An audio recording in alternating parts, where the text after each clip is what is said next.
And my guest is Hugh Turley. He is an author of the book, The Martyrdom of Thomas Merton, an investigation where he uncovers startling facts about the untimely death of the great Catholic monk Thomas Merton, who was a very influential figure in Catholicism in the 1960s, who was also an anti-war activist. Hugh, thanks for joining me this afternoon. Thank you. Hugh, talk first of all a bit about Thomas Merton, who he was, what he did in his lifetime. Well, he's best known as a writer. He wrote about 70 books, and there's probably about 70 books that have been written about him.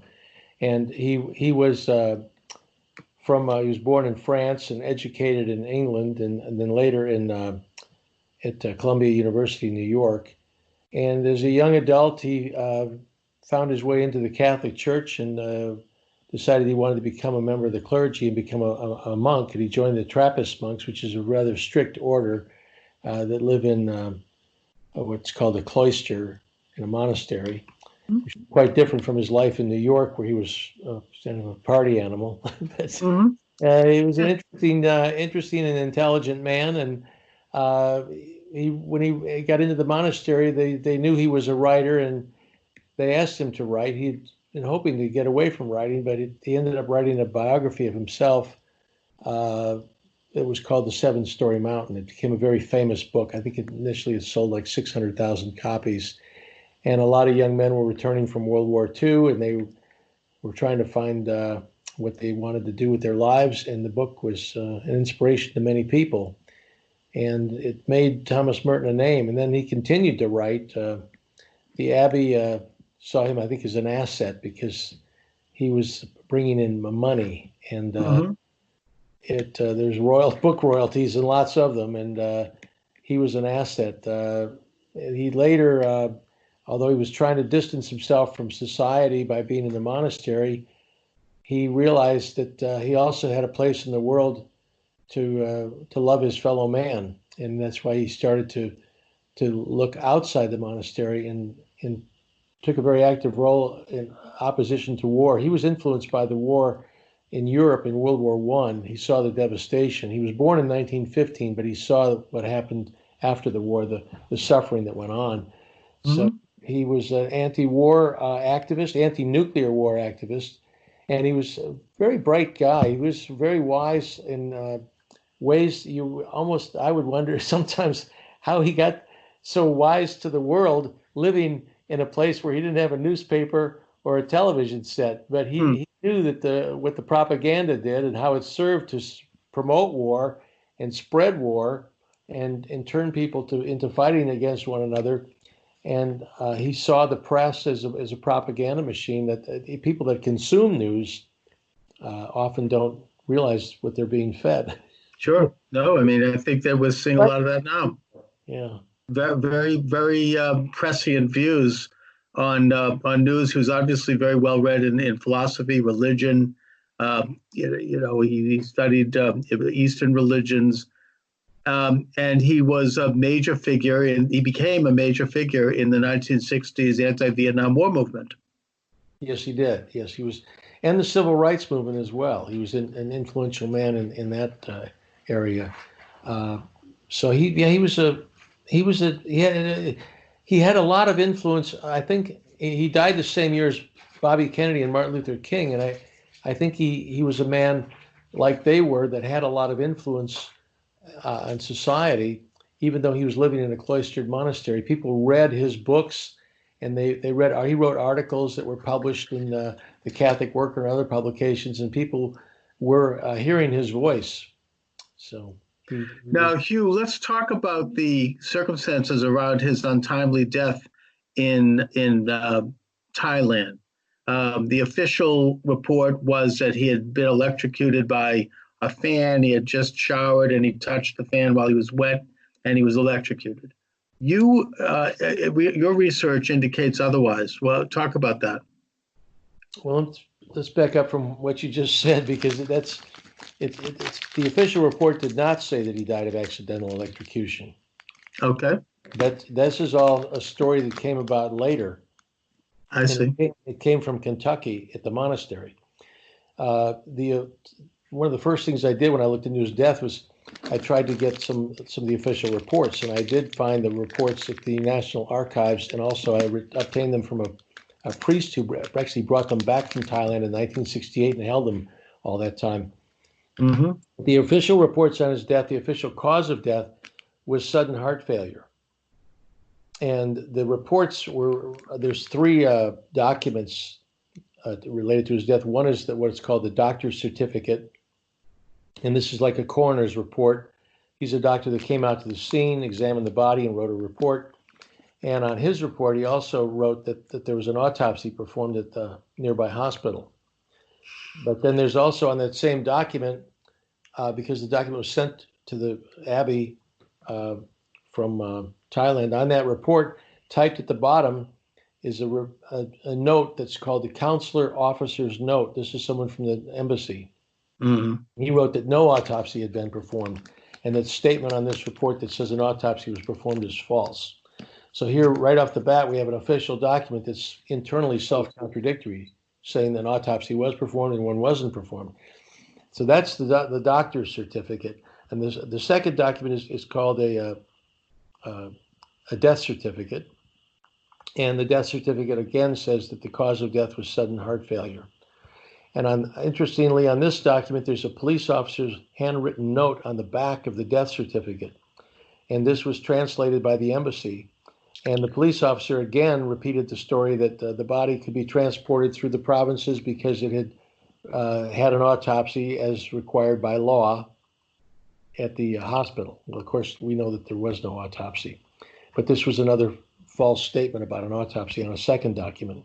The third document from Thailand was a report from the U.S. Embassy. And this is called the Report on the Death of an American Citizen by the Foreign Service. And this again said the cause of death was sudden heart failure, as on the death certificate.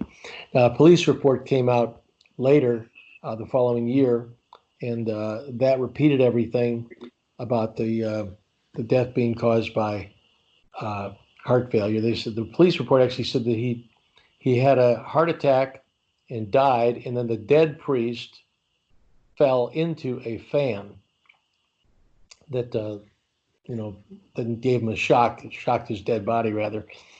And that's the police report. So none of the official documents said that he died of accidental electrocution. And the shower story it came out in 1973. It originated with a priest, or actually a brother named Brother Patrick Hart, who lived at the Abbey of Gethsemane where Merton lived. He had become Merton's secretary about a month before he left for Asia. But then from that time forward, he's always been known as Merton's secretary, as if that was his lifelong job. It became his job upon Merton's death, really. He was barely Merton's secretary before Merton died. And Brother Hart made up the story about the shower and said that Merton had taken a shower and then accidentally electrocuted himself. And that story, we've demonstrated, is proven totally false. But it's been repeated. And so scholars, if you want to call them scholars, the Merton scholars have repeated, they've written books and books. I've said there are many books written about Merton, and they all repeat the story about him taking a shower. Sometimes they say he's in a bathtub and the fan fell in the bathtub. Sometimes it's a radio in the bathtub or a hairdryer. But there's water and electricity mixed together. Gotcha. That story has been repeated and repeated for 50 years. So it's not surprising that you would begin by asking me. Well, yeah, I mean, when a myth is put out there, it can spreads around the world like a viral email. Exactly. So yeah, I mean that's the only thing I have access to. Right. Now, you have some startling theories in your book, The Martyrdom of Thomas Merton, in your investigation. And one of them is that you feel there may have been involvement by Central Intelligence in having him assassinated. Well, it's clear that he was assassinated. I mean, he was murdered. It's the other thing, the important thing I want to mention, one other thing that we found besides the official documents, the first people to find his body were three monks, and when they entered the room, it didn't look right to them. It just suspicious. One of the monks turned to the other two and said, "Don't touch anything. He's already dead." And another monk said to the third one, he said, "I suggest we take some photographs." to preserve the scene so we can show the police how we found them. So the one monk got his camera, which was in the room next door, and they photographed the body. Right. Those photographs, the negatives, the abbey found out about them. One of the monks, he wrote to them and told them he took these pictures, and they requested the negatives so they could protect them. And the monk thought that, he trusted that the abbey was interested in the truth, so he sent them the negatives, and they disappeared. Oh, boy. And those photographs were missing for 50 years. I found them in the papers of John Howard Griffin. You might remember he was the author of Black Like Me. Yeah, I love that book. I found those negatives in his papers at Columbia University. And we were not given permission to publish those photographs in our book. In fact, we just wanted to publish drawings of the photographs because they show the way Merton's body was actually found. And, if you fall on the floor, you usually land in a heap. You don't go down straight, flat on your back with your arms at your side. Right. And then the fan line across him is very suspicious. One of the men that discovered the body when they took the photograph said it didn't look like his hands could have been touching that fan when he, in being the position they were in. So you've got this. These are actual crime scene photographs. Now, when the police arrived, they could tell that this was not a serious investigation, so they didn't tell them about the photographs, and they sent them to Kentucky, and of course they disappeared. But we found them again, so now we've got some evidence of the murder that's actual crime scene photographs. They're very important. So when we know that he didn't kill himself by accident, you have to ask, well, how did this happen? And the truth is, we really don't know. We don't know who killed Thomas Merton or why. I mean, these are the logical questions. The next questions people always ask is who did it and why. Well, we can guess a little bit, but that's all we can do because we really don't know. But a logical suspect would have to be the Central Intelligence Agency because they were in Thailand at the time. They had a thing called the Phoenix Program, which was an assassination operation that was assassinating people in Vietnam. And they were there. Why would they? But what would their motive be? Why would they want to kill Thomas Merton? To shut him up, basically. I mean, and why would another question that comes to mind here? Why would the Abbey cover this up? I mean, he was a long-standing, quite revered member of this Abbey. That's an excellent question, Charles. I really don't know. When we wrote this book and when we contacted the Abbey, we thought that they would be interested in the truth. I mean, you'd logically think that. Yeah. And even though Brother Patrick, who was at the Abbey, made up this false story about a shower, well, you thought maybe the rest of the Abbey that doesn't incriminate everybody, so maybe the rest of the monks would say, well, we didn't have any part of that, and we want to know the truth. But they still have at their website that Merton died of accidental electrocution. It's still there at the Abbey website. And I went down there last March, a year ago, last year, 2019, and I had written ahead and contacted them and told them I was coming. I wanted to meet with them, and they ignored my request. And when I arrived, they told me that I shouldn't have come there. So they're not. Very strange. Very strange. Very strange. And you can interpret that any way you want. There's an International Thomas Merton Society with about 5 chapters in the United States. And we thought they would be interested in our work and our research because we've uncovered documents that have been missing, photographs that have been missing. Yeah. We thought there would be an interest. Well, last summer, they published their quarterly journal. They put Brother Patrick Hart's picture on the cover. And they're all standing with Brother Patrick Hart. They're saying he was a real swell guy, and he wouldn't make up a story. But that all reminds me of a great quote from Groucho Marx. Groucho Marx said, "Integrity is everything, and when you can fake integrity, you got it made." Oh, brother. Well, but have you tried to reach Patrick Hart? I did. I did. In fact, I did get a hold of him when we were doing our research. I had called the Abbey. They said he wouldn't come to the phone because he didn't take calls, but they said I could write to him. And he was elderly. He was in his 90s, but I did write him a letter, and I told him I'd like to know if he had any evidence that Merton took a shower. And I said, I know you're old. I said, if it's difficult for you to write, I said, you can just give me a call. And I gave him my phone number. Well, when he called me, I was at a baseball game and I had my phone off and the call went to voicemail, but he left me a nice Uh, voice message. And he said to me, Mr. Turley, I got your letter and about is there any evidence that Merton took a shower? And he said, well, there isn't any evidence he took a shower. But he said it's very hot in Bangkok, so he probably took a shower. I get it. So he just was making it up as he went, basically using circumstantial at best. Well, worse than that. It's worse than that because when he wrote this thing, it was published in a book called The Asian Journal of Thomas Merton. And when Brother Patrick wrote his shower story, he sent a draft to a gentleman named John Moffat, who was a journalist who actually was staying in the cottage with Merton. Mm-hmm. He had talked to the monks that found the body. He was very familiar with the evidence. He was there at the time.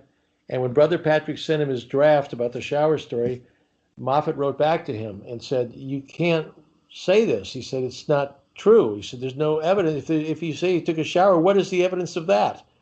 Right. And he said, all the evidence is that he didn't take a shower. And he said, you could say maybe he might have taken a shower, but don't say he took a shower. It's not true. But Brother Patrick did it anyway. John Moffat's papers I found at the University of Virginia. Mm-hmm. This was quite a find because here we found this draft of Brother Patrick's article, and then we found Moffat's response to it, and then we see the final product that Brother Patrick put out.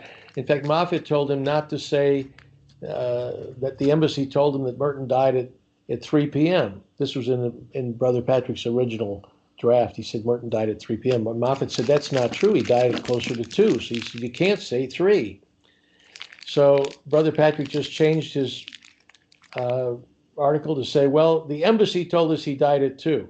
Well, you can't switch what the embassy told you. I mean, the embassy told you 3 or they told you 2, but you just can't do that on the fly. That's so right. Yeah.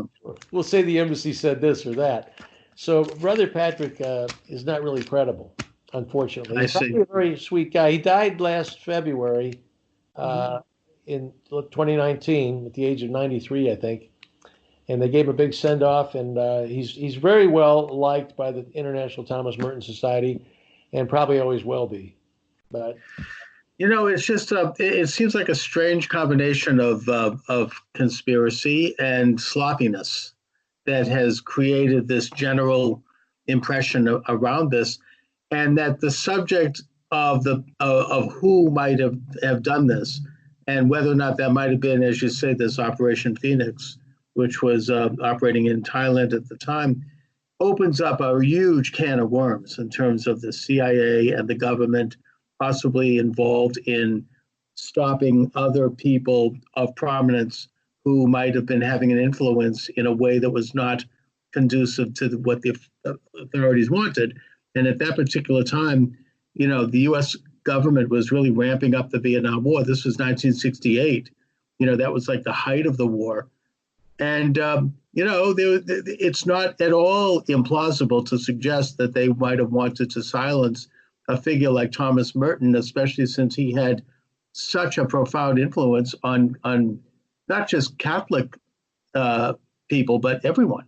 And his books were crossovers into the general population, and that his influence was profound. And, it almost makes me wonder a little bit about the deaths of some other very prominent people who were influential at that time and who were anti-war. And one person that comes to mind to me is Abraham Joshua Heschel, who was he was sort of like Thomas Merton's equivalent in the Jewish community. Mm-hmm. Anti-war, civil rights, marched with Martin Luther King, but hugely influential. He had books that crossed over into the mainstream. God in Search of Man and other books, very much like Merton. And he died also very young, like 1970, 71. Just makes me wonder. I don't have any. With this gentleman, could you spell his last name for me? Heschel, Heschel. Abraham Joshua Heschel. Okay, I'll take a look at his. Take a look. Yeah, because his his work is similar to Merton's, except of course he reached the Jewish community, but he also was very profound, very spiritual. He was a rabbi. He wrote about kind of universal themes of social justice, and he marched with Martin Luther King at Selma, and he was in fact Martin Luther King attended his Seder shortly before he was assassinated, and he just was a figure that reminds me a little bit of Merton, very profound work, very great, deep thinker, just I don't know. I mean, look, the CIA is in this business of doing these things. I don't think that that's a shocker. That's why they're there. We figured that out in our book, an assassination manual of the CIA, and they tell how they do it. I mean, they make an accident, make it look like an accident or a natural cause. Another gentleman that my co-author is David Martin of this. David is he's really a wonderful guy. He wrote another book after the Merton book, which is very interesting. I'm going to show it to you. It's called The Assassination of James Forrestal. Oh. Let me just interject here. I've written a book called Assassination in America. And I go through 32 cases going all the way back to Alexander Hamilton and bringing it up to today, with the so-called Clinton hit list. And just I go through a lot of these things and I look at what is garbage and what might be plausible. And I look at elements of various assassinations or deaths or attempted assassinations or questionable deaths. And I try to examine what was going on politically at the time, what the theories were, and I try to throw out the silly ones and take a look at the plausible ones. And Forrestal is one of those that I covered. And the thing I remember about Forrestal is that he felt he was called to a meeting in Dallas with some people who are not, particularly savory in the government. And while he was at this meeting, he all of a sudden felt extremely disoriented. And I think this is around the time that the CIA was experimenting with LSD. And in fact, this was during the Olson case, of which they dropped LSD in his coffee, and he unwittingly committed suicide as a result. And Forrestal was then sent to the Bethesda Naval Center, where he was, there was all these strange things going on with him. And he told his wife that he felt that there was an assassination attempt and that she should try to get him out of there. Right. And, very interesting case. And well, the government does kill people. Right. Yeah, they do. So that's why they would be a suspect. There was one other character in the Merton case that was very interesting. Was a priest called Father Francois de Grun. So in the cottage with Merton at the time of his death, there was a Filipino on the same floor as Merton, but the man upstairs was very strange. Everyone asked me if he was the murderer, but I think he was a little too nervous. But he may have been a fall guy if they needed one. But he was just sort of disappeared after the case. But his story, he had several different stories of what he witnessed in that cottage, and none of them rang true. In fact, when he went for help, when he and the other gentleman on the first floor saw the body lying on the floor in Merton's room, he said, "I'll go for help."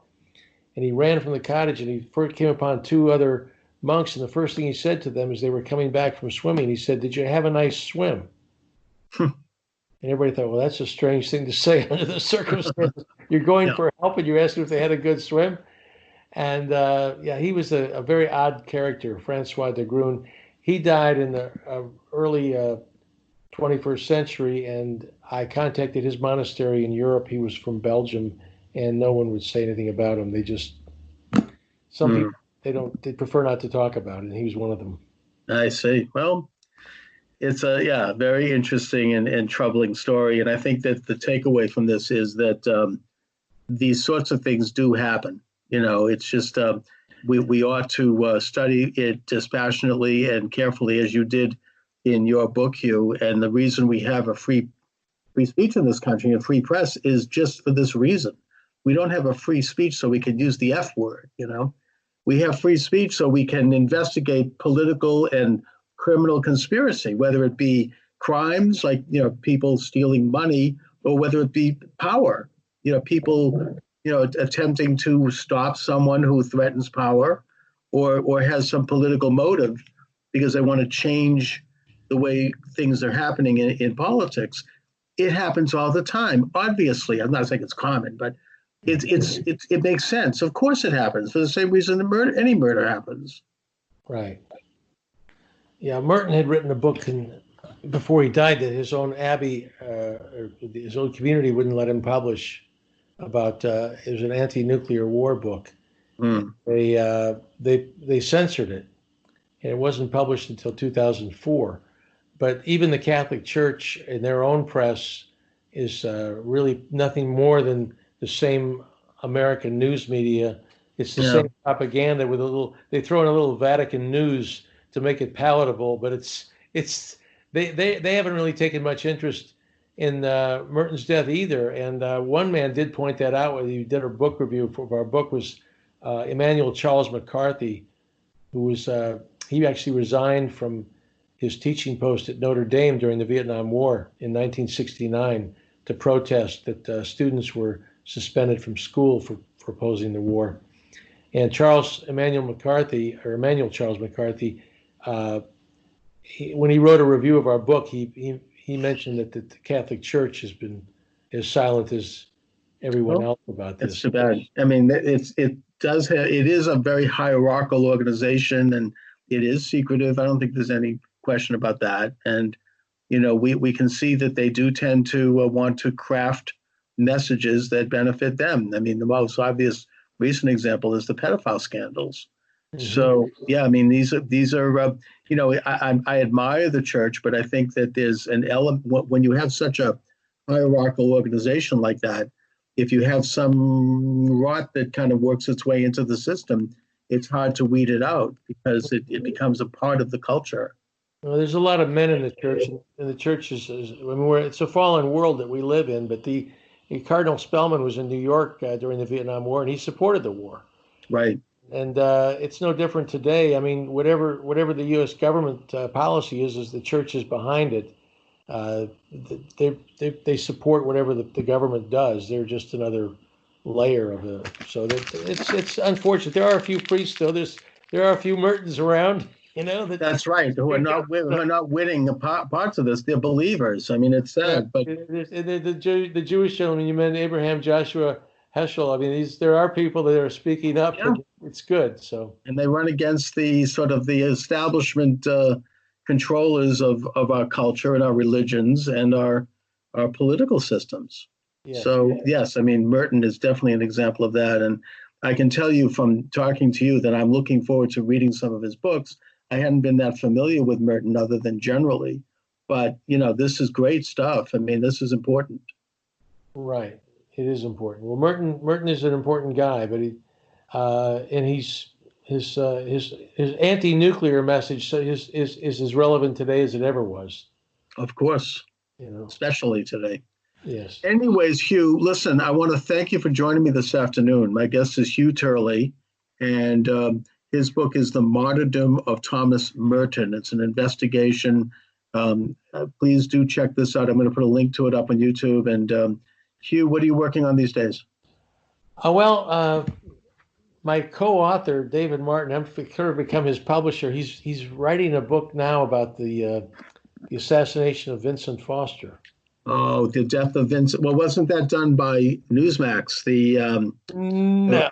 Is that? Although he seems to have backed away from that because now he's friendly with Clinton. Oh, exactly. Well, Ruddy was a friend of my co-author. That's how we met. But this book is going to unmask Christopher Ruddy and also Brett Kavanaugh, who rose to the Supreme Court. He was involved in the case. And it's going to, in the whole American press was part of the cover-up. It was an eye-opener for us, and it really gave us the tools to look into Merton's death and look into Forrestal's death, because it gave us a blueprint. It's like the litmus paper. The Foster case was quite an education for me, and that's how I met my co-author, David Martin, and he's really putting the finishing touches on his next book, which is going to be about Foster's death. Oh, that's excellent. It's going to be a goodie, but I'll be in charge of getting the thing formatted and published, but he just emailed me some stuff about it today because he's going to cover the courts. The courts were involved, the Senate and Congress, the White House, and most importantly, the press. Actually, the four branches of our government. It just shows the corruption on all the levels. It is. Yeah. Oh, that's excellent. I'm glad to know that. I mean, that one stinks to high heaven. That was such an obvious one. I mean, even what Ruddy did report showed that one right out of I that. have another website if you want to take a look at it when you get Sure, up. You may want to call me sometime and talk about it. definitely. And there's a page at our website all about Christopher Ruddy, but the website is called FBI coverup.com. Good. FBIcoverup.com. It's an amazing website. If you search Vincent Foster on Google, that website does not come up. Oh, okay. Well, I'll put it up on the YouTube.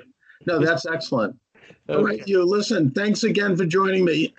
Let's stay in touch and keep me up to date on any of your work and as we go on. So thank you. Thank you, Charles. All right. Have a great afternoon. Bye.